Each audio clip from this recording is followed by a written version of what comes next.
A-League, Ben, is an important part of player development. The clubs realise that's part of their fixture list now.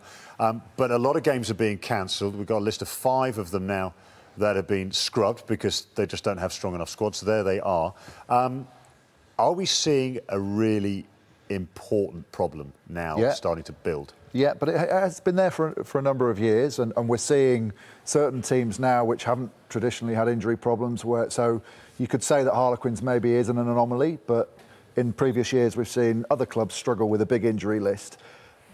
It's the problem when you get a number of positions together, particularly those specific positions. So a 10 can move to fullback or vice versa, but a tight head prop is a tight head prop. So if you lose 2 of those guys, who are you going to get in? Now, we're talking about the A-League, not that it's part of the fixture list. Some of the clubs didn't want it. It's been pushed through, but for example, Leicester, Logo Mullapola picks up an injury, he's out for a little while. He's the tight head prop, probably would have played for the A-team on Monday. So Leicester traditionally would go to Loughborough University to fill in some of those blanks, but Loughborough have 2 very important games this week.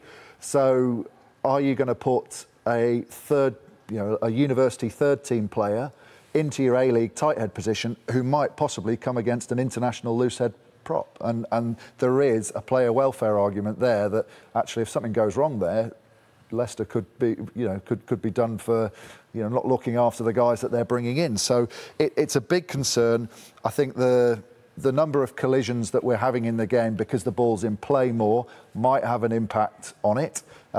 It's not because necessarily the collisions are any bigger, though some people will say there are more people on their feet, but it's the fact that if you're having 50 extra collisions in a game, we know that those tackle areas are where the most injuries occur, so you get more opportunities for injuries to happen. Now, Di Young's complaining about the size of the squads and spiralling players' wages, that with all these extra injuries, they've actually got smaller squads. So what's the solution?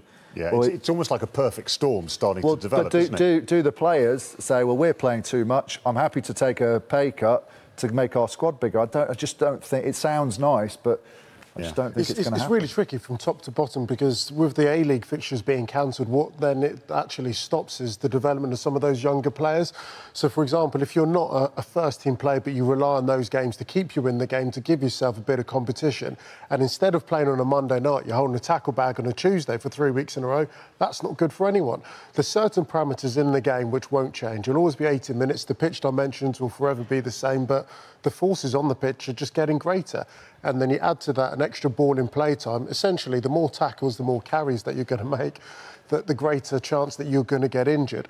And then when you get a team like Harlequins, 45% of the squad depleted, so you're then asking players that would naturally be rotated maybe on a third weekend, then having to back up not 80 minutes on a Saturday to a Saturday to a Saturday. So the players that are fit have been put under extra risk because they're having to play so many minutes. So is it spiralling out of control? I think Ben's absolutely got it right. It's been something which has been creeping into the game. We love this entertainment. We love the fact the ball in play is a bit longer, but players are certainly at a greater risk this season.